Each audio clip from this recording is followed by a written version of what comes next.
Ellie's dead.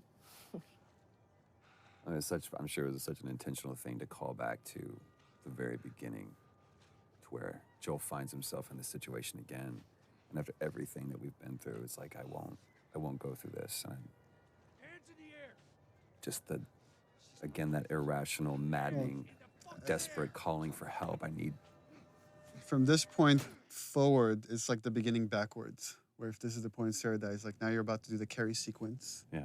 Then you like play as Ellie walking, like viewing Joel from the outside, and then you end on the shot with Ellie. So it's like the beginning reversed. Sorry about that. They don't know who you Let me were. see Marlene again. And Ellie. She's all right. They brought her back.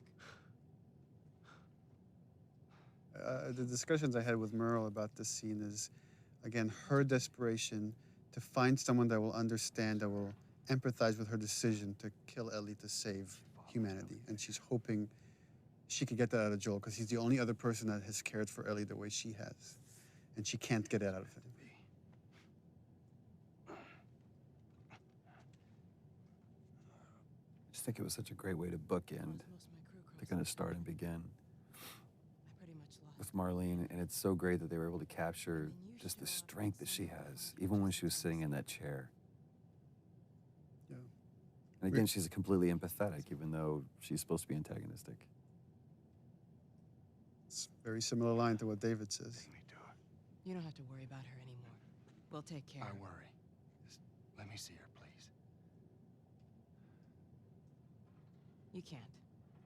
She's being prepped. This is one I've always seen Joel in the most parental role. Surgery. The doctors tell me the cordyceps, the growth inside her, has somehow mutated. It's why she's immune. Once they remove it, they'll be able to reverse engineer a vaccine. Yeah, her performance here was just stellar. So flawless. It does.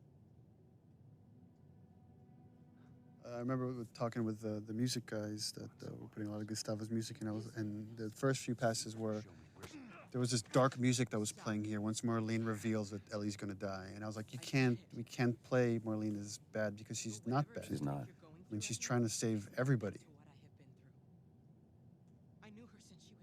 And if anything, I told them was like, you can go dark with Joel, because again, when Ellie's life is on the line, Ellie's in danger, he lets himself slip back into the murderer, the killer, right, however you want to view it.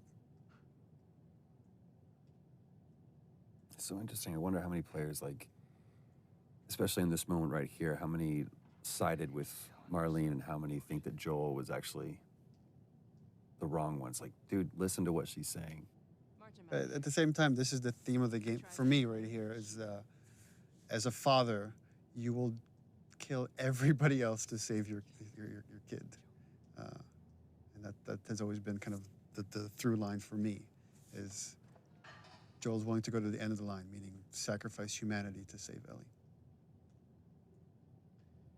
Again, Robin Atkin Downs. Guess what's going to happen to him?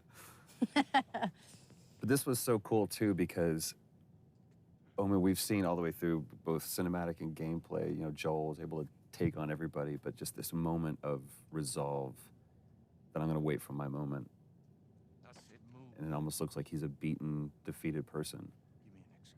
And that grimace right there, it's like, no, he's not. Which way? Yeah, again, the way you've interpreted Joel is like a man who lets his emotions get the better of him here has to keep them in check.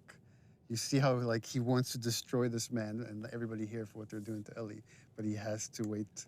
He has to catch the right moment. I say keep walking. Bam. Where was the operating room? And again, just such a brutal scene. There's no threat here. It's just time. Time is the threat.